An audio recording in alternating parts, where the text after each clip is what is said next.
الحمد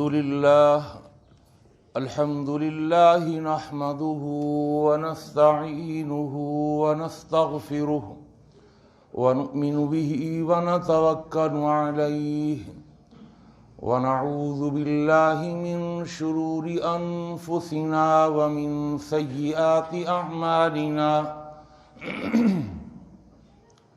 من يهده الله فلا مضل له ومن يضلله فلا هادي له ونشهد أن لا إله إلا الله وحده لا شريك له ونشهد أن محمدا عبده ورسوله أما بعد فإن خير الحديث كتاب الله وخير الهدي هدي محمد صلى الله عليه وسلم وشر الأمور محدثاتها وكل محدثة بدعة وكل بدعة ضلالة وكل ضلالة في النار اللهم صل على محمد وعلى آل محمد كما صليت على إبراهيم وعلى آل إبراهيم إنك حميد مجيد اللهم بارك على محمد وعلى آل محمد كما باركت على إبراهيم وعلى آل إبراهيم إنك حميد مجيد فقد قال الله تبارك وتعالى في القرآن المجيد والفرقان الحميد أعوذ بالله السميع العليم وبوجهه الكريم وسلطانه القديم من الشيطان الرجيم بسم الله الرحمن الرحيم والليل إذا يغشى والنهار إذا تجلى وما خلق الذكر والأنثى إن سعيكم لشتى فأما من أعطى واتقى وصدق بالحسنى فسنيسره لليسرى وأما من بخل واستغنى وكذب بالحسنى فسنيسره للعسرى رب اشرح لي صدري ويسر لي أمري واحلل عقدة من لساني يفقهوا قولي سبحانك لا علم لنا إلا ما علمتنا إنك أنت العليم الحكيم اللهم انفعنا بما علمتنا وعلمنا ما ينفعنا وزدنا علما اللهم إنا نعوذ بك من علم لا ينفع ومن قلب لا يخشع ومن نفس لا تشبع ومن دعوة لا تسمع۔ ہر قسم کی تعریفات و تحمیدات، تسبیحات و تقدیسات، تہلیلات و تمجیدات اور تہنیات و تکبیرات اس اللہ جل جلالہ عم نوالہ کے لیے جس کی جتنی بھی تعریفیں بیان کی جائیں، جس کی جتنی بھی حمد و ثنا بیان کی جائے اور جس کی جتنی بھی تحسین و ستائش بیان کی جائے اور جس کے لیے جتنے بھی شکریہ کے کلمات ادا کیے جائیں کم ہیں۔ حق یہ ہے کہ حق ادا نہیں ہو سکتا۔ حمد و ثنا کے بعد درود و سلام نازل ہوں دونوں جہانوں کے سردار پیغمبر آخر الزماں حضرت محمد مصطفیٰ صلی اللہ تعالی علیہ وآلہ وسلم کی ذات اقدس پر، جسد اقدس پر، روح اقدس پر، بے شمار بے حد و حساب انگنت لا تعداد کہ جنہیں اللہ تعالیٰ نے ساری کائنات کے لیے رہبر، رہنما اور تمام جہان والوں کے لیے رحمت بنا کے بھیجا ہے۔ مختصر سی حمد و صلات کے بعد قرآن مجید کا 30واں پارہ اور 30ویں پارے کی ایک سورت صورت نمبر 92، اور اس صورت کی آیات کریمہ 10 آیات کریمہ آپ کے سامنے تلاوت کی ہیں۔ اللہ تعالیٰ سے دعا ہے اللہ مجھے اور آپ کو، ہم سب کو قرآن مجید کا صحیح فہم اور قرآن مجید کی صحیح سمجھ عطا فرما دے، اور جمعے کی وساطت سے میں اور آپ جو بھی قرآن و حدیث کی باتیں اور نصیحتیں سنتے اور سناتے ہیں، اللہ ہمیں ان پر اخلاص کے ساتھ عمل پیرا ہونے کی بھی توفیق عطا فرما دے۔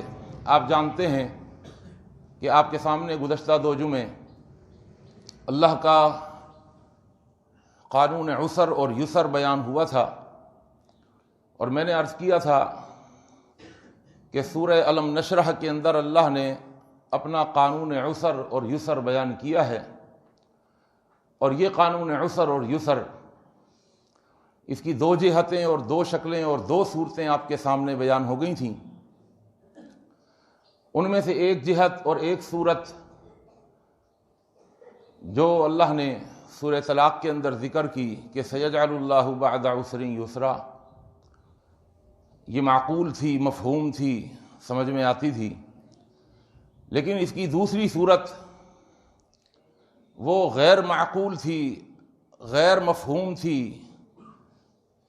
وہ عقل میں نہیں آتی تھی، وہ سمجھ میں نہیں آتی تھی کہ عسر اور یسر یہ دونوں متضاد ہیں، یہ دونوں ایک دوسرے سے مختلف ہیں، ایک دوسرے کی نقیض ہیں، ان کے درمیان تفاوت ہے، فرق ہے، تصادم ہے، ایک دوسرے سے متصادم ہیں۔ جب یہ دونوں ایک دوسرے سے متصادم ہیں تو یہ کیسے ممکن ہے کہ عسر بھی ہو یسر بھی ہو؟ اگر عسر ہوگا تو یسر نہیں ہوگا، اور اگر یسر ہوگا تو عسر نہیں ہوگا۔ اس کی کچھ وضاحتیں آپ کے سامنے اللہ کی توفیق سے میں بیان کر چکا ہوں، اور میں نے گزشتہ جمعہ آپ کو بتایا تھا کہ اللہ نے اسی قانون عسر اور یسر کو سورۃ اللیل کے اندر بھی ذکر کیا ہے، ایک دوسرے انداز سے اس قانون عسر اور یسر کو کھولتے ہوئے اس کی کچھ وضاحتیں اللہ نے کی ہیں، اور بڑی صراحتوں کے ساتھ اللہ نے اس قانون کو بیان کیا ہے۔ اور حیران کن بات یہ ہے کہ اللہ نے اس کو بیان کرنے سے پہلے قسمیں کھائیں، 3 قسمیں، جو ایک اللہ کا انداز ہے کہ اللہ کسی بھی کلام کو کرنے سے پہلے، بعض کلام ایسے ہوتے ہیں کہ اللہ ان میں قسمیں کھاتا ہے، اور ان قسموں کا اس کلام سے بڑا گہرا تعلق ہوتا ہے۔ اللہ تعالیٰ نے 3 قسمیں کھائی ہیں، فرمایا بسم اللہ الرحمن الرحیم، واللیل اذا یغشا والنہار اذا تجلی، قسم ہے رات کی، اذا یغشا، جب وہ ڈھانپ لیتی ہے، رات کی سیاہی، رات کی تاریکی، رات کا اندھیرا، رات کی ظلمت، وہ جب چھاتی ہے، ڈھانپتی ہے، تو اس طرح کے ہاتھ کو ہاتھ سجھائی نہیں دیتا۔ اور پھر اللہ نے رات کی صفت ذکر کر کے، رات کی قسم کھا کر اللہ نے فوراً فرمایا والنہار اذا تجلی، مجھے دن کی قسم جب وہ روشن ہو جاتا ہے۔ اور اللہ نے تیسری قسم کھائی وما خلق الذکر والانثی، اس ذات کی قسم جس نے نر اور مادہ کو پیدا کیا ہے۔ یہ قسمیں کھانے کے بعد اللہ نے فرمایا ان سعیکم لشتی، یہ وہ آیت ہے جس کے لیے قسمیں کھائی گئی ہیں۔ اور قسم اور جواب قسم، جواب قسم اس کو کہتے ہیں کہ جس کے لیے قسمیں کھائی گئیں، اس کو عربی اصطلاح میں جواب قسم کہا جاتا ہے۔ تو اللہ نے قسمیں کھائیں 3، اور اس کے بعد فرمایا ان سعیکم لشتی۔ توجہ ہوگی تو انشاءاللہ یہ اللہ کے کلام کا اعجاز اور اس کی فصاحت اور اس کی بلاغت اور اس کی سیٹنگ، کیونکہ یہ کسی شاعر کا کلام نہیں ہے، وما ہوا بقول شاعر۔ ایک شاعر کا کلام بھی ایسا نہیں ہوتا کہ کہیں کا روڑا کہیں کا پتھر، کوئی بے ربط الفاظ آپس میں جن کا کوئی تعلق نہ ہو، بلکہ شاعر کے شاعرانہ کلام کے اندر ایک بڑی خوبصورت سیٹنگ ہوتی ہے، الفاظوں کا چناؤ ہوتا ہے، اور پھر وہ بڑی ہی خوبصورت الفاظ استعمال کر کے بڑے ہی خوبصورت انداز میں، بڑے لطیف پیرائے میں وہ اپنا کوئی میسج آگے کنوے کرتا ہے اس شعر کے اندر. اور پھر یہی کہا جاتا ہے کہ شاعر نے تو کمال کر دیا، اس شاعر نے ایک سمندر کو، ایک دریا کو ایک کوزے میں بند کر دیا. تو اللہ کا بھی یہاں بڑا لطیف انداز ہے، بڑا خوبصورت انداز ہے. کلام اللہ کا بے ربط نہیں ہے، بے جوڑ نہیں ہے. اب ان قسموں پر اور جواب قسم پر غور کرنے کے بعد اللہ نے نتیجہ ذکر کیا. فَأَمَّا مَنْ أَعْطَى وَاتَّقَى وَصَدَّقَ بِالْحُسْنَى فَسَنُيَسِّرُهُ لِلْيُسْرَى، یہ ہے قانون یسر. وَأَمَّا مَنْ بَخِلَ وَاسْتَغْنَى وَكَذَّبَ بِالْحُسْنَى فَسَنُيَسِّرُهُ لِلْعُسْرَى، یہ ہے قانون عسر. نئے آنے والوں کے لیے میں صرف یسر اور عسر کا لفظ کا ترجمہ کر دوں تاکہ گفتگو کو سمجھنا آسان ہو. یسر کہتے ہیں آسانی کو. اس کے تحت بہت ساری چیزیں آ جاتی ہیں، سہولتیں، راحتیں، فرحتیں، مسرتیں، آسانیاں، خوشیاں، صحت، تندرستی، خوشحالی، یہ ساری چیزیں یسر کے ذیل میں آتی ہیں. اور عسر کہتے ہیں مشکل کو، کبھی صحت میں مشکل، کبھی کاروبار میں مشکل. تو اس کے تحت بھی بہت ساری چیزیں آ جاتی ہیں. اور عسر اور یسر دونوں آپس میں متضاد ہیں، دونوں آپس میں ایک دوسرے کی نقیض ہیں. اب اللہ کا قرآن دیکھیے، عسر اور یسر کے اس مفہوم کو ذہن میں رکھتے ہوئے اللہ نے متضاد چیزوں کی قسم کھائی ہے، متضاد چیزوں کی. واللیل اذا یغشا، دن، پہلے رات کی قسم کھائی، رات کی نقیض ہے دن. اللہ نے والنہاری اذا تجلی کہہ کر دو متضاد چیزوں کی اللہ نے قسمیں کھائی. اور آگے وما خلق الذکر والانثی، اس کے اندر بھی اللہ نے دو متضاد چیزوں کی قسمیں کھائی ہیں. مجھے نر کی قسم، مجھے مادہ کی قسم. اس ذات کی قسم جس نے نر اور مادہ کو پیدا کیا ہے. تو یہ جو اللہ نے یہاں پر نر اور مادہ کو ذکر کیا ہے اور دو متضاد چیزوں کو ذکر کیا ہے، اس کی کیا وجہ ہے؟ اس لیے کہ نظام کائنات کے اندر اصل جو چیز ہے وہ ہے چیزوں کا آپس میں ایک دوسرے کے متصادم ہونا، چیزوں کا آپس میں متضاد ہونا، کانٹرڈکشن پایا جانا. دو چیزوں کے اندر تفاوت ہو، فرق ہو. اس سے نظام کائنات چل رہا ہے. اور اللہ یہ بات بتانا چاہتا ہے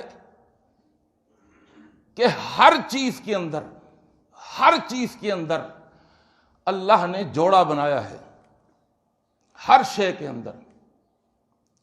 وَمِن كُلِّ شَيْءٍ خَلَقْنَا زَوْجَيْنِ، وَمِن كُلِّ شَيْءٍ، ہر چیز کے اندر اللہ نے پیر بنایا ہے، اللہ نے جوڑ بنایا ہے.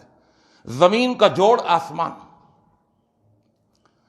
اور آپ جانتے ہیں کہ اللہ کا قرآن کہتا ہے کانتا رتقن ففتقناہما، یہ زمین اور آسمان یہ آپس میں ملے ہوئے تھے. زمین اور آسمان آپس میں جڑے ہوئے تھے. اور آج کی سائنس بھی کہتی ہے کہ 1000 سال پہلے ایک بہت بڑا دھماکہ ہوا تھا، ایک بہت بڑا بلاسٹ ہوا تھا کہ جس سے زمین اور آسمان الگ ہو گئے اور یہ سیارے آپس میں جدا ہو گئے. اللہ نے سورہ قمر کے اندر اس کو کسی حد تک وضاحت سے ذکر کیا ہے. تو زمین کا پیئر ہے آسمان کے ساتھ، آسمان کا پیئر ہے زمین کے ساتھ، یہ ایک جوڑا ہے. پھر اللہ کا قرآن وَمِن كُلِّ شَيْءٍ خَلَقْنَا زَوْجَيْنِ، ہم نے نظام کائنات کو اس طرح ترتیب دیا ہے کہ ہر شے کے اندر جوڑا پیئر ہے اور وہ آپس میں ایک دوسرے سے متصادم ہیں. آپ زمین کے اوپر جو زندگی ہمیں نظر آ رہی ہے اگر اس کے اندر غور و فکر کریں تو جو حیوانی زندگی ہے اس کے اندر بھی نر اور مادہ، میل اور فیمیل، انسانوں کے اندر نر اور مادہ، نباتات کے اندر دیکھیں نر اور مادہ۔ بڑی حیران کن بات ہے، ہم لوگ شہری زندگی رکھنے والے گاؤں دیہات اور نباتات کا علم نہیں رکھتے، ہمیں پودوں کا علم نہیں ہے، لیکن جو اس کو جانتے ہیں وہ اس بات کو سمجھتے ہیں کہ پودوں کے اندر بھی اللہ نے نر اور مادہ رکھا ہے۔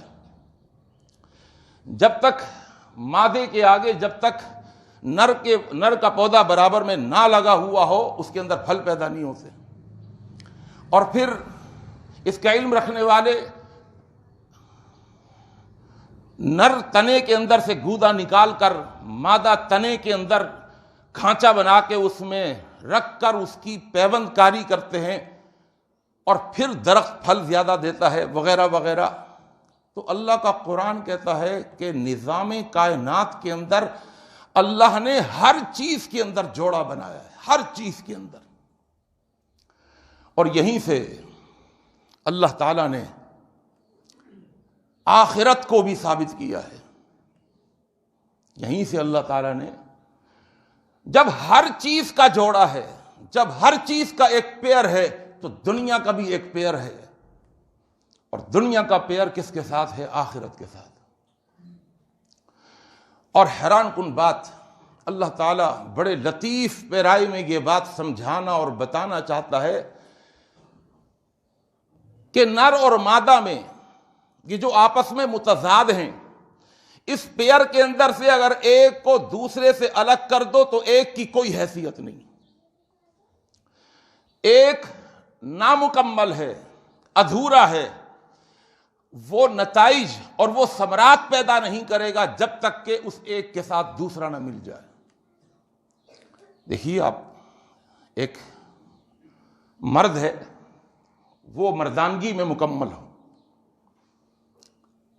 بھرپور جوانی ہو، شباب ہو، لیکن اگر اس کا پیر نہ بنے تو زندگی کے مقاصد کی تکمیل نہیں ہوتی۔ ایک عورت ہو، وہ اپنی ذات میں مکمل عورت ہو، لیکن اگر اس کے ساتھ مرد کا میلان نہیں ہوتا تو مرد میں بھی خلا، عورت میں بھی خلا، مرد ادھورا عورت کے بغیر، عورت ادھوری مرد کے بغیر، یہ خلا، یہ نقص باقی رہ جائے گا جب تک کہ یہ پیر آپس میں ملے نہیں۔ بڑے لطیف پیرائی میں اگر آپ کی توجہ ہو، میں عرض کروں، اللہ دنیا سے آخرت کو بھی ثابت کرتا ہے کہ جس طرح تمہاری عقل اور تمہاری سمجھ یہ کہتی ہے کہ مرد ادھورا ہے، ناقص ہے، نامکمل ہے، اس میں خلا ہے جب تک کہ عورت نہ ہو، تخلیق کا مقصد پورا نہیں ہوتا، نتائج ثمرات سامنے نہیں آتے، اسی طرح اگر صرف دنیا ہو اور آخرت نہ ہو تو افحسبتم انما خلقناکم عبثا، کیا تم نے یہ سمجھا ہوا ہے انا خلقناکم عبثا، ہم نے تمہیں بیکار پیدا کیا ہے؟ واقعتاً اگر صرف اور صرف دنیا ہو، آخرت کا کوئی تصور نہ ہو اور آخرت نہ ہو، تو دنیا تو ایک کھلواڑا ہے، ایک کھلواڑے کی جگہ ہے، ایک کھیل کود ہے، کچھ بھی نہیں ہے دنیا کے اندر۔ دنیا کے اندر کیا یہ ممکن ہے کہ اس کا بنانے والا، ایک سسٹم عدم سے وجود میں لانے والا اور نظام شمسی اور نظام قمری کو قائم کرنے والا، ہزاروں اور لاکھوں اور کروڑوں مخلوقات کا خالق، ایک زمین کے اندر ایک سسٹم بنا دے، ہزاروں اور لاکھوں مخلوقات کو پیدا کر دے اور ان کو ان کے حال پر چھوڑ دے؟ قرآن کہتا افنجعل المسلمین کالمجرمین، کیا ہم ایسا کریں گے کہ مسلمان ماننے والا اللہ کو، فرما بردار، والمجرمین، اور جو اللہ کو نہیں مانتا، جرم کرنے والا، کیا یہ دونوں برابر ہو سکتے ہیں؟ تمہاری عقل کیا کہتی ہے؟ عقل یہ کہتی ہے کہ دونوں برابر نہیں ہو سکتے۔ اچھے کام کرنے والوں کو اچھا بدلہ ملنا چاہیے اور برے کام کرنے والوں کو برا بدلہ ملنا چاہیے۔ عقل یہ کہتی ہے، انسان کا سینس یہ کہتا ہے کہ جزا اور سزا ہونی چاہیے۔ ہوتا ہے نا؟ ایسا نہیں ہوتا، ورنہ تو انصاف نہیں ہوگا۔ اور جزا اور سزا دنیا کے اندر مکمل ہو نہیں سکتی، اس لیے کہ جزا بھی بہت ہے اور سزا بھی بہت ہے۔ ایک آدمی 100 انسانوں کا قاتل بن جاتا، اس کو تو صرف بدلے میں سزا میں ایک ہی دفعہ قتل کیا جا سکتا ہے، سزا کمپلیٹ نہیں ہو سکتی۔ زندگی ایک ملی ہوئی ہے، لاکھوں کے قاتل جنہوں نے ایٹم بم گرا کر لاکھوں لوگوں کو لقمہ اجل بنا دیا، ان کو ایک مرتبہ موت دے کر ان کی سزا تو پوری نہیں کی جا سکتی، نہ ہو سکتی ہے۔ تو اسی لیے اللہ فرماتے ہیں کہ جس طرح مرد ادھورا ہے عورت کے بغیر،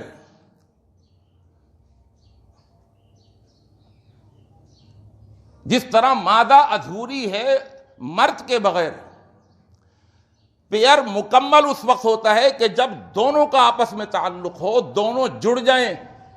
اسی طرح دنیا اس وقت تک مکمل نہیں ہو سکتی جب تک آخرت کا تصور اس کے اندر داخل نہ ہو جائے۔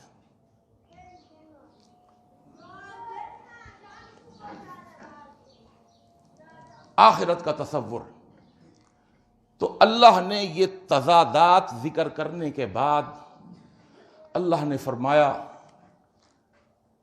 وَاللَّيْلِ إِذَا يَغْشَىٰ وَالنَّهَارِ إِذَا تَجَلَّىٰ وَمَا خَلَقَ الذَّكَرَ وَالْأُنثَىٰ إِنَّ سَعْيَكُمْ لَشَتَّىٰ، تمہاری کوششیں، إِنَّ سَعْيَكُمْ، تمہاری سعی، تمہاری کوششیں، لَشَتَّىٰ، مختلف ہیں۔ انسان کوشش کرتا ہے، محنت کرتا ہے، ہر ایک کی کوشش مختلف ہے، ایک دوسرے اس کے اندر بھی پیئر ہے، اللہ نے پیئر بنایا ہے، کوششیں مختلف ہیں۔ نیک لوگوں کی کوششیں نیکی کے لیے ہیں اور برے لوگوں کی کوششیں برائی کے لیے ہیں۔ کچھ لوگ اہل السعادہ ہیں، سعادت مند ہیں، اور کچھ لوگ اہل الشقاوہ ہیں، بدبختی کی طرف ہیں۔ کچھ جنت کے راستے پر، کچھ لوگوں کی محنت، جد و جہد، سعی جنت کے راستے کی طرف، اور کچھ لوگوں کی سعی اور محنت جہنم کے راستے کی طرف۔ یہ بھی تضادات ہیں، یہ بھی متصادم ہیں، ان دونوں کے راستے الگ الگ ہیں۔ ان سعیکم لشتیٰ، سعی ہے، کوشش ہے، اور یہی سعی اور یہی کوشش ہر شخص کرتا ہے۔ لقد خلقنا الانسان فی کبد، تحقیق ہم نے انسان کو پیدا کیا مشقت کے لیے، یہ ساری زندگی مشقتیں اور تکلیفیں برداشت کرتا ہے۔ ایک اور مقام پہ فرمایا یا ایھا الانسان، مسلمان کو نہیں، یا ایھا الانسان، اے انسان، انک کادح الی ربک کدحا فملاقیہ، انک بے شک تو کادح الی ربک، تو بھی مسلسل چل رہا ہے اپنے رب کی طرف، لیکن محنتوں کے ساتھ، مشقتوں کے ساتھ۔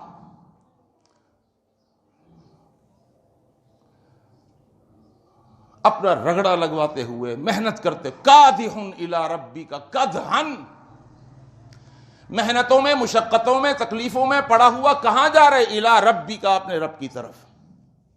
فملاقیہ، اس سے ملاقات کرنی ہے۔ فَأَمَّا مَنْ أُوتِيَ كِتَابَهُ بِيَمِينِهِ فَسَوْفَ يُحَاسَبُ حِسَابًا يَسِيرًا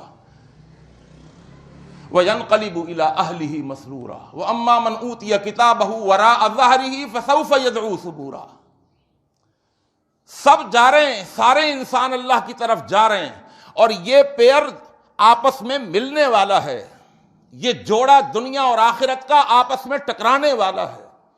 اور جس طرح ایک متضاد چیز دوسری متضاد چیز سے جب ٹکراتی ہے تو نتائج اور ثمرات برآمد ہوتے ہیں، اسی طرح یہ دنیا جس وقت آخرت سے ٹکرائے گی اور ان کے درمیان یہ خلا ملا بن جائے گا اور یہ مسافتیں طے ہو جائیں گی، تو اس وقت نتائج سامنے آئیں گے، اچھے لوگوں کے اچھے نتائج اور برے لوگوں کے برے نتائج۔ اللہ تعالیٰ یہاں پر اس طریقے سے کوشش سب کر رہے ہیں، فرمایا لیس للانسان الا ما سعی، نہیں انسان کے لیے مگر وہی جس کے لیے اس نے محنت کی، کوشش کی۔ وَأَنَّ سَعْيَهُ سَوْفَ يُرَىٰ، اس کی کوشش، اس کی محنت اچھی ہو یا بری، اس سے غرض نہیں ہے۔ وَأَنَّ سَعْيَهُ سَوْفَ يُرَىٰ، ان قریب اس کا اچھا یا برا بدلہ اس کو دکھا دیا جائے گا۔ ثُمَّ يُجْزَاهُ الْجَزَاءَ الْأَوْفَىٰ، اور پھر اس کا بدلہ دیا جائے گا جزاء الاوفیٰ، پورا پورا بدلہ۔ دنیا میں پورا نہیں ہے، اس لیے کہ دنیا کے اندر خلا ہے۔ جس طرح ایک مرد مکمل ہو لیکن عورت کے بغیر ہو، اس میں خلا رہے گا، نتائج سامنے نہیں آئیں گے، ثمرات سامنے نہیں آئیں گے۔ اسی طرح دنیا کے اندر خلا ہے جب تک یہ آخرت سے نہیں مل جاتی۔ جب یہ آخرت سے ملے گی تو نتائج سامنے آئیں گے، ثمرات سامنے آئیں گے، برے کاموں کے برے نتائج اور اچھے کاموں کے اچھے نتائج۔ ان سعیکم لشتی،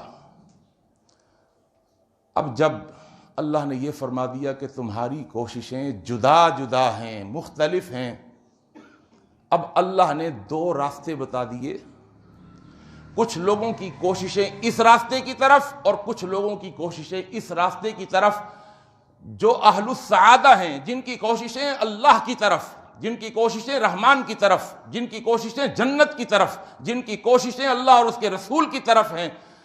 فرمایا ان کے اندر اگر 3 خوبیاں پیدا ہو جائیں، 3 خوبیاں بس، اللہ ہمارے اندر وہ خوبیاں پیدا فرما دیں، تو اللہ نے اس آخرت کو دنیا میں ملانے سے پہلے اللہ نے نتیجہ بتا دیا، رزلٹ بتا دیا۔ 3 کام اگر کر لیے، 3 خوبیاں اپنے اندر پیدا کر لی، تو اللہ نے پھر نتیجہ کیا سنایا؟ فَسَنُيَسِّرُهُ لِلْيُسْرَىٰ، اور وہ جو شیطان کے راستے کی طرف لگے ہوئے ہیں، کوشش کر رہے ہیں، وہ بھی محنت کر رہے ہیں۔ اللہ کے رسول صلی اللہ علیہ وسلم کی ایک حدیث ہے، ابن حبان کی اور صحیح مسلم کی، فرمایا کل الناس یغدو، ہر انسان صبح کرتا ہے، کل الناس، مسلم اور غیر مسلم کا فرق ختم، ہر انسان صبح کرتا ہے، اور صبح کرنے کے بعد فبائع نفسہ، وہ اپنے نفس کو بیچتا ہے، فروخت کرتا ہے، اپنے نفس کو فروخت کرتا ہے، اپنی توانائیاں، کوئی اپنی توانائیاں فروخت کرتا ہے، کوئی اپنا علم فروخت کرتا ہے، کوئی اپنا ہنر فروخت کرتا ہے، کوئی اپنی صلاحیتوں کو فروخت کرتا ہے، کوئی اپنا وقت فروخت کرتا ہے، بیچتا ہے۔ تو ہر انسان کوشش کرتا ہے، اور اس کی کوشش کے اندر وہ اپنے آپ کو بیچتا ہے، اپنی ذات کو بیچتا ہے، اور اس بیچنے کے اندر اگر اس نے حلال اور حرام کے فرق کو سمجھا، صحیح اور غلط کے فرق کو سمجھا، اپنی صلاحیتیں داؤ پر لگائی ہوئی ہیں، اپنے آپ کو تھکا مارا ہے، لیکن اس محنت میں، اس کوشش میں اس نے اگر حلال اور حرام کے فرق کو سمجھا، تو اللہ کے نبی صلی اللہ علیہ وسلم فرماتے ہیں فَمُعْتِقُهَا أَوْ مُوبِقُهَا، کچھ لوگ وہ ہیں جو اپنے آپ کو بیچ کر آزاد کرا لیتے ہیں، اور کچھ وہ ہیں جو اپنے آپ کو بیچ کر ہلاک کروا دیتے ہیں۔ کچھ جنت کے راستے پر چلے ہوئے ہوتے ہیں اور کچھ جہنم کے راستے پر چلے ہوئے ہوتے ہیں۔ اور اللہ نے پھر فرمایا 3 خوبیاں اگر پیدا کر لے کوئی شخص، وہ 3 خوبیاں کیا ہیں؟ فَأَمَّا مَنْ أَعْطَىٰ، وہ شخص جو اللہ کے راستے کی طرف چلنے والا ہے، اعطا، وہ اپنے مال کو خرچ کرتا ہے، عطا کرتا ہے، وہ دیتا ہے۔ اللہ ہمیں مال کو خرچ کرنے کی توفیق عطا فرما دے۔ مال کا خرچ کرنا، اللہ کے راستے میں پیسہ خرچ کرنا یہ کوئی آسان کام نہیں ہے۔ اس کو اللہ نے سورہ بلد کے اندر ایک مشکل گھاٹی کے طور پہ ذکر کیا ہے۔ فَلَقْتَحَمَ الْعَقَبَةَ، ابھی تو نے گھاٹی عبور کی ہی نہیں، گھاٹی عبور نہیں کی۔ گھاٹی کا مطلب یہ ہوتا ہے، ایک مسافر ہوتا ہے، وہ جب پہلے زمانے میں جب سفر پہ نکلتا ہے تو اس کے راستے میں، اس کے سفر میں بڑی دشوار گزار گھاٹیاں آتی ہیں۔ ان گھاٹیوں میں اترنا آسان نہیں ہوتا، ان میں چڑھائیاں ہوتی ہیں، اترائیاں ہوتی ہیں، اور پھر وہ مشکل دشوار گزار گھاٹیوں کو عبور کرنے کے بعد پھر وہ اپنے منزل کے قریب یا صحیح راستے کی طرف آتا ہے۔ لیکن ان راستوں کی طرف جو اسے منزل کی طرف لے کے جا رہے ہیں، ان راستوں سے پہلے بڑی دشوار گزار گھاٹیاں آتی ہیں، کبھی پانی آ جاتا ہے، کبھی خاردار جھاڑیاں آ جاتی ہیں، اور بڑی وادیاں ہیں کہ جن کو عبور کرنے کے بعد واپس اپنے راستے پر پہنچتا ہے۔ اللہ فرماتا ہے فَلَقْتَحَمَ الْعَقَبَةَ، ابھی تو نے ان گھاٹیوں کو عبور ہی نہیں کیا، تو داخل ہی نہیں ہوا۔ وَمَا أَدْرَاكَ مَا الْعَقَبَةُ، اور تجھے کیا معلوم کہ وہ گھاٹیاں کیا ہیں؟ اللہ کون سی گھاٹیوں کا ذکر کر رہا ہے؟ جو بڑی مشکل گھاٹیاں ہیں۔ ان گھاٹیوں کا ذکر کرنے کے بعد اللہ نے فرمایا فَكُّ رَقَبَةٍ، گردنوں کو آزاد کرنا، غلاموں کو غلامی سے نکال کر آزادی کی طرف اور حریت کی طرف ڈال دینا۔ آج کے دور میں غلام نہیں ہیں تو وہ لوگ کہ جن کی گردن قرض سے جکڑی ہوئی ہے، ان کو قرضے سے نکال دینا، یہ غلام کو آزاد کر دینا۔ ان کی گردنیں جو پھنسی ہوئی ہیں قرضے کے اندر، ان کی گردنوں کو آزاد کر دینا، یہ ہے وہ دشوار گزار گھاٹی جس کا اللہ قرآن میں ذکر کرتا ہے۔ اور کیا؟ او اطعام فی یوم ذی مسغبہ، کھانا کھلانا اس زمانے میں ذی مسغبہ جو بھوک کا زمانہ ہو۔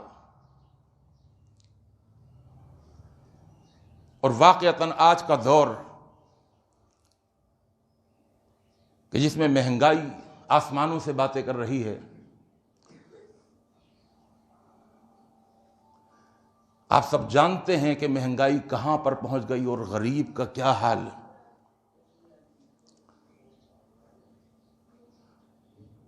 اطعام فی یوم ذی مسغبہ، کس کو کھانا کھلانا؟ اب غریبوں کے اندر بھی چھانٹی کرنی پڑے گی کہ جو سب سے زیادہ مستحق ہیں، یتیماً ذا مقربہ، تمہارے معاشرے کے اندر وہ یتیم کہ جو یتیم ہے، جو شفقت پدری سے محروم ہے، یتیم ہے، اور پھر ذا مقربہ، وہ تمہارا قریبی رشتہ دار بھی ہے، سب سے زیادہ مستحق وہ ہے، یتیماً ذا مقربہ او مسکیناً ذا متربہ، یا وہ مسکین جو مٹی میں رل رہا ہے۔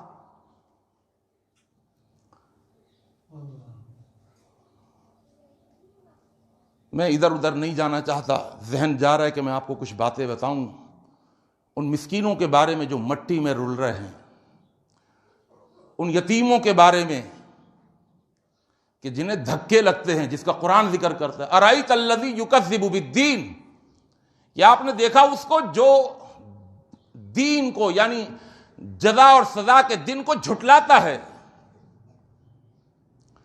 فذلک الذی یدع الیتیم، یہ وہی ہے جو یتیم کو دھکے مارتا ہے۔ اس کے پاس کوئی یتیم آ جائے راشن لینے کے لیے، دھکے مار کے باہر نکالتا ہے۔ ولا یحض علی طعام المسکین، یہ آخرت کا جھٹلانے والا وہ ہے جو لوگوں کو کھانا کھلانے پر آمادہ نہیں کرتا، لوگوں کو آمادہ نہیں کرتا۔ اب اندازہ لگائیے کہ اس کے اندر یہ نہیں کہا جو لوگوں کو کھانا نہیں کھلاتا، کہا نہیں کھانا کھلائیں، سب کھلائیں، لیکن وہ لوگ کہ جو لوگوں کو آمادہ کر سکتے ہیں، ابھار سکتے ہیں، برانگیختہ کر سکتے ہیں، مائل کر سکتے ہیں، توجہ دلا سکتے ہیں، لیکن وہ بھی خواب غفلت میں پڑے ہوئے ہیں۔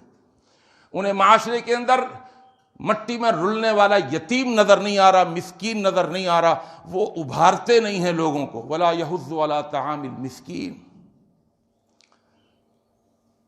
تو اس لیے فرمایا فَأَمَّا مَنْ أَعْطَى، جو اللہ کو دینے، اللہ کے راستے میں دینے والا ہو، اپنے مال کو خرچ کرنے والا ہو. اور دوسری خوبی وَاتَّقَى، اب مال کا خرچ کرنا بھی اس کی بہت ساری نوعیتیں. ایک شخص مال کو خرچ کرتا ہے لیکن تقویٰ نہیں ہے، دکھاوا ہے، نام و نمود ہے، شہرت اور ناموری مقصود ہے. کل قیامت کے دن پیش ہوگا، اللہ میں نے اتنی مسجدیں بنوائیں، اتنے مدرسے بنوائے، اتنے یتیموں کے سر پہ ہاتھ رکھا، اتنے کھانے کھلائے، اتنے پکوان پکوائے. بھائی کیوں کیا؟ اللہ تیرے لیے کیا ہے. اللہ فرماتا ہے کذبت، جھوٹ بولتا ہے تو نے یہ کام کیے ہیں، مانتا ہوں، لیکن یہ اس لیے کی ہیں لیقال انک جواد، تاکہ لوگ تجھے کہیں بہت بڑا سخی آدمی ہے. بھائی ناموری، شہرت اور ناموری چاہتا تھا، اسی لیے فوراً اعطا کے بعد واتقا کو ذکر کیا. واتقا، تقوی کے ساتھ. تقوی کیا ہے؟ گناہوں سے بچنا بھی اور اللہ سے ڈرنا بھی. اللہ سے ڈر کر، اور اللہ سے ڈر کر گناہ کو چھوڑنا، نافرمانیوں کو چھوڑنا، محرمات کو چھوڑنا، منہیات کو چھوڑنا. یہ دو طرح کا ہوتا ہے. ایک ہوتا ہے ایک محب کو اپنے محبوب کے خفا ہونے کا ڈر، ایک ہے ایک مجرم کو آقا کی سزاؤں کا ڈر. ڈر میں بھی فرق ہے. جو ایمان والے ہوتے ہیں ان کو بھی ڈر ضرور ہوتا ہے.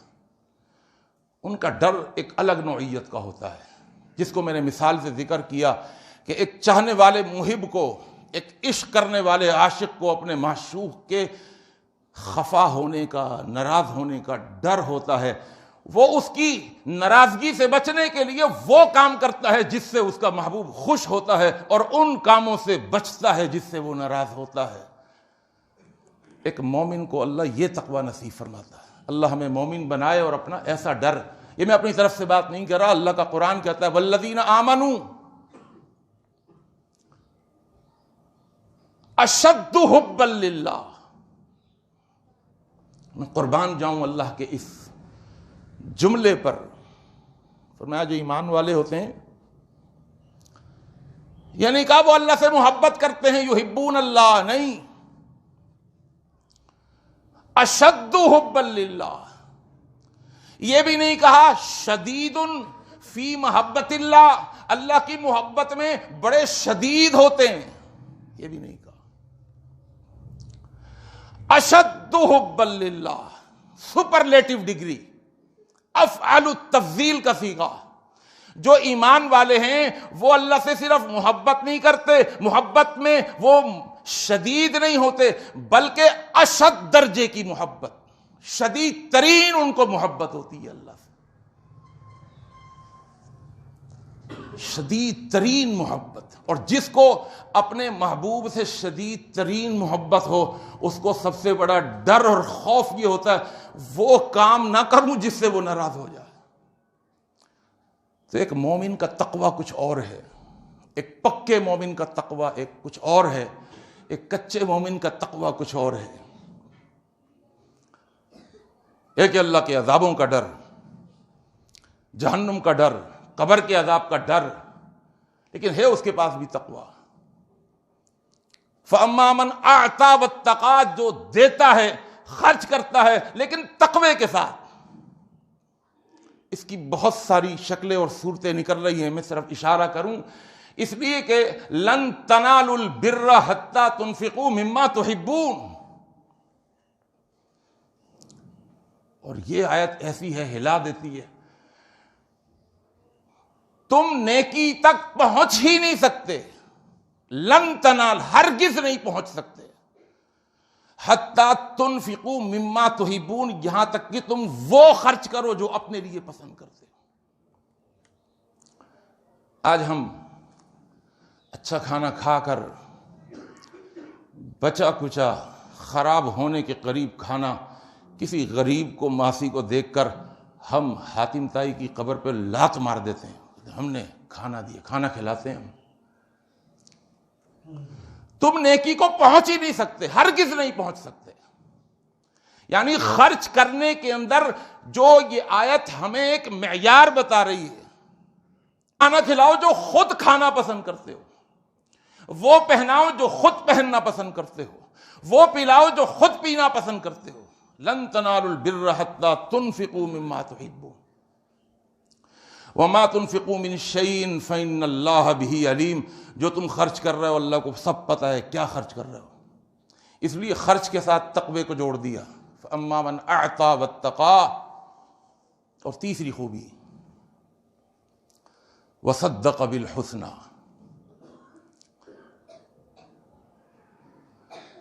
اور اس نے تصدیق کر لی للحسنى، اچھے کاموں کی۔ اس کے دو معنی مفسرین نے بیان کیے ہیں۔ ایک معنی یہ ہے کہ ہر اچھے کام کو یقین کے ساتھ کیا، اگرچہ وہ اچھا کام اس کو بتا رہا تھا کہ نقصان ہوگا، بہت بڑا نقصان ہوگا، لیکن تھا وہ اچھا کام، اس نے اس کو کر کے اس پر تصدیق کی مہر لگا دی۔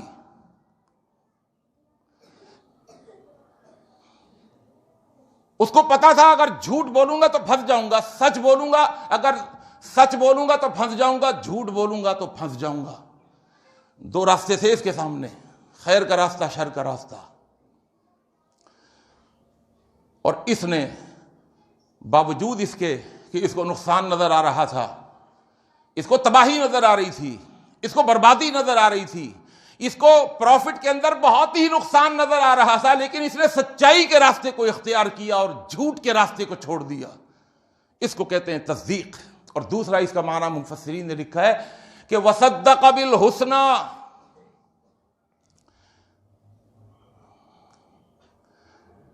اچھا نتیجہ، اچھا انجام۔ میں نے آپ کو بتایا تھا کہ جب دنیا آخرت سے ملے گی، جڑے گی، تو ملنے کے بعد، جڑنے کے بعد نتائج سامنے آئیں گے، ثمرات سامنے آئیں گے، جو کیا تھا وہ سامنے آئے گا، اس کا نتیجہ اچھا کیا ہوگا تو اچھا سامنے آئے گا، برا کیا ہوگا تو برا سامنے آئے گا۔ وصدق بالحسنى، اس کو یقین تھا کہ جو میں یہ کام کر رہا ہوں اس کا اللہ مجھے صلہ ضرور دے گا، اس یقین کے ساتھ، یعنی آخرت کے یقین کے ساتھ، آخرت کے یقین کے ساتھ۔ یعنی اس نے دنیا کے اندر اپنی دنیا کو آخرت کے ساتھ جوڑ کے رکھا۔ اگر آپ شروع کے خطبے میں میری گفتگو پر اگر آپ نے توجہ کی ہو، میں نے بتایا تھا کہ یہ پیئر اللہ نے بنائے ہیں، وَمِن كُلِّ شَيْءٍ خَلَقْنَا زَوْجَيْنِ لَعَلَّكُمْ تَذَكَّرُونَ۔ ہم نے ہر چیز میں جوڑے اس لیے بنائے، پیئر اس لیے بنائے تاکہ لعلکم تذکرون، تم نصیحت پکڑو کہ جس طرح اشجار میں، نباتات میں پیئر ہے، جوڑا ہے، جس طرح انسانوں میں پیئر ہے، جوڑے ہیں، جس طرح حیوانوں کے اندر پیئر ہیں، جوڑے ہیں، جس طرح پرندوں میں پیئر ہیں اور جوڑے ہیں، اسی طرح دنیا کا بھی ایک پیئر ہے، وہ ہے آخرت۔ جبھی اللہ نے فرمایا فَفِرُّوا إِلَى اللَّهِ، فوراً فرمایا فَفِرُّوا إِلَى اللَّهِ۔ جب تمہیں یقین ہو گیا کہ دنیا کا بھی ایک پیئر ہے اور وہ آخرت ہے، اور آخرت میں اللہ تمہارے اچھے کاموں کا اچھا بدلہ اور برے کاموں کا برا بدلہ دے گا، تو فَفِرُّوا، راہ فرار اختیار کر لو، بھاگو، فرار ہو جاؤ۔ کہاں؟ إِلَى اللَّهِ، اللہ کی طرف، اللہ کے کاموں کی طرف۔ وہ کام جو نیکی کے کام ہیں، وہ کام جو انفاق فی سبیل اللہ والے کام ہیں، وہ کام جو تقوی والے کام ہیں، جو بھلائیوں والے کام ہیں، ان کی طرف راہ فرار اختیار کر لو۔ اللہ نے یہ تین خوبیاں بیان کرنے کے بعد اللہ نے فرمایا جس نے اس دنیا کے اندر یہ تین کام کر لیے تو پھر ہم کیا کرتے ہیں؟ فَسَنُيَسِّرُهُ لِلْيُسْرَى،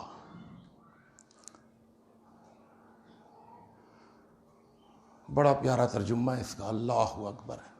فَسَنُيَسِّرُهُ، ہم اس کو سہولت دے دیتے ہیں۔ کون سی سہولت؟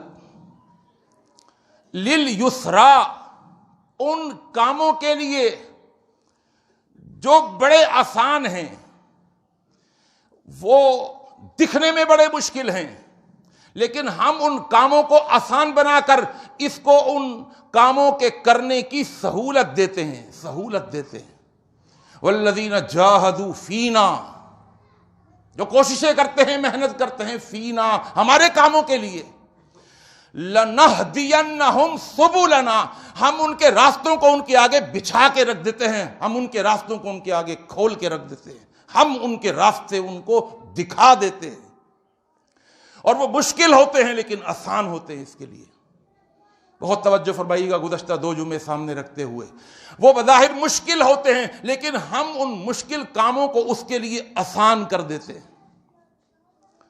نماز بڑی مشکل ہے مشکل، یعنی اللہ کا قرآن کہتا ہے وَإِنَّهَا لَكَبِيرَةٌ، آسان نہیں ہے نماز، بڑی بھاری ہوتی ہے۔ وَإِنَّهَا لَكَبِيرَةٌ إِلَّا عَلَى الْخَاشِعِينَ، وہ آدمی جس نے اپنی نماز کے اندر خشوع اور خضوع پیدا کر لیا، جس کو پتا ہے کہ اس نماز سے ملے گا، اللہ کی قسم وہ نماز اس کے لیے کیا بن جاتی ہے؟ اس کے لیے آنکھوں کا نور بن جاتی ہے۔ الصلاۃ، اللہ کے نبی صلی اللہ علیہ وسلم نے فرمایا قرۃ عینی فی الصلاۃ، وہ نماز اس کے لیے روحانی غذا بن جاتی ہے۔ اور کبھی میں دیکھتا ہوں کچھ لوگوں کو کہ ان کی نماز میں وہ بڑے چس کے ساتھ، بڑے مزے کے ساتھ، بڑے انہماک کے ساتھ اور پوری توجہ کے ساتھ نماز میں ڈوب کر نماز پڑھ رہے ہوتے ہیں۔ فرض نماز کا سلام پھیرتے ہی ان کو سنتیں یاد آتی ہیں، وہ سنتیں پڑھ رہے ہوتے ہیں، پوری سنتیں پڑھ رہے ہوتے ہیں، ان کو نماز ان کے اوپر بھاری نہیں ہوتی، یہ مشکل کام ان کے لیے آسان۔ فَسَنُيَسِّرُهُ لِلْيُسْرَىٰ،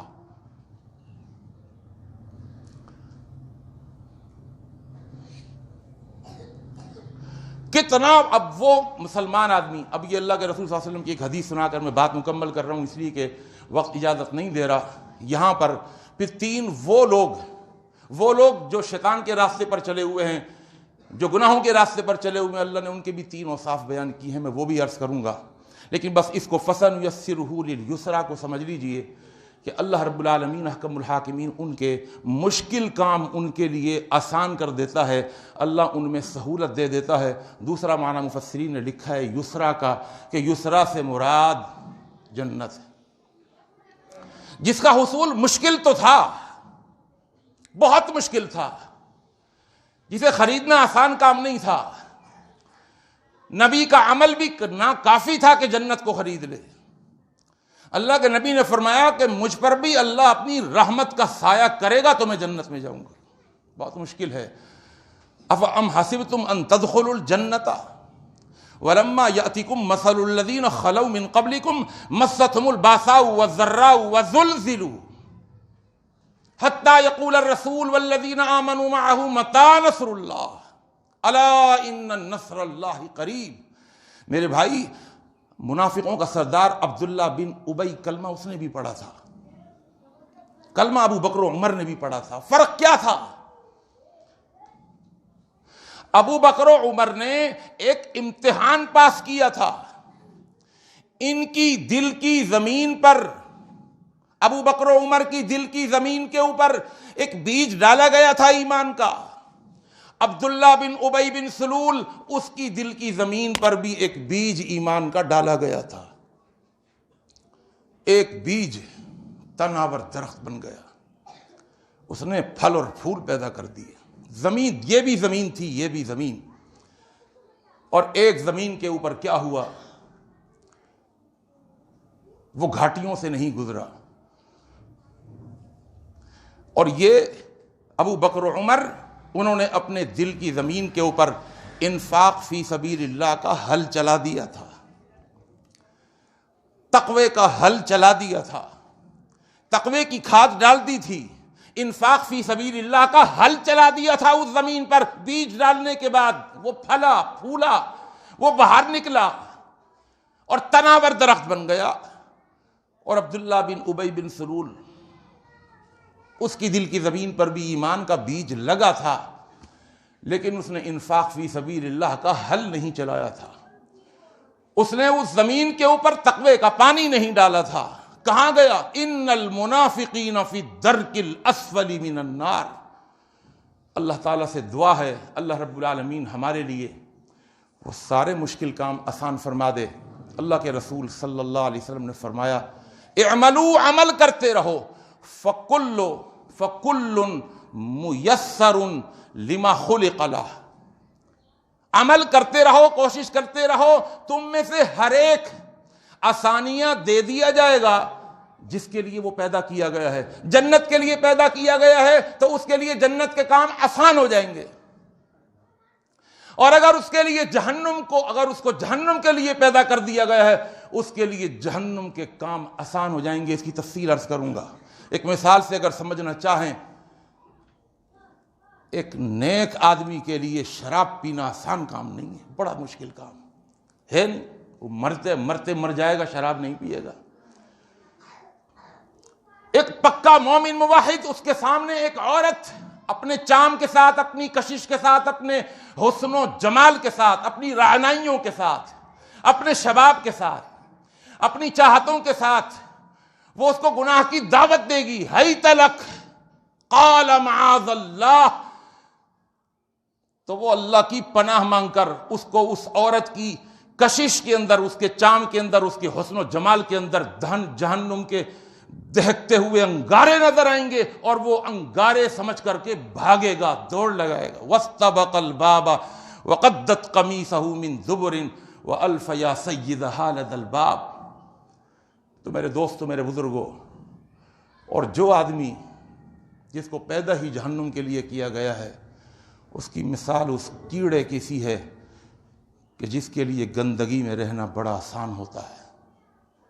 وہ گندگیوں میں اور غلاظتوں میں اور نجاستوں میں بڑی کثیر تعداد میں کلبلا رہے ہوتے ہیں، اور ان کے لیے وہاں رہنا آسان ہوتا ہے۔ فرمایا فکل، تم میں سے ہر شخص اس کو توفیق دے دی جائے گی، اس کے لیے آسان کر دیا جائے گا۔ جنت ہوگا تو جنت کا راستہ اس کے لیے آسان ہوگا، مشکل نہیں ہوگا، اور اگر وہ جہنمی ہوگا تو اس کے لیے جہنم کا راستہ آسان ہوگا، مشکل نہیں ہوگا۔ ایک زنا اور بدکار کے لیے زنا کر لینا آسان کام ہے، ایک شرابی کے لیے شراب پی لینا آسان کام ہے، ایک قاتل کے لیے قتل کر دینا آسان کام ہے، ایک خیانت کرنے والے کے لیے خیانت کر دینا آسان کام ہے، اس لیے کہ یہ پیدا ہی اس کے لیے کیا گیا ہے، جس کی انشاءاللہ وضاحت اور تفصیل آئندہ جمعے ہوگی۔ اقول قولی ھذا استغفر اللہ لی ولکم اجمعین۔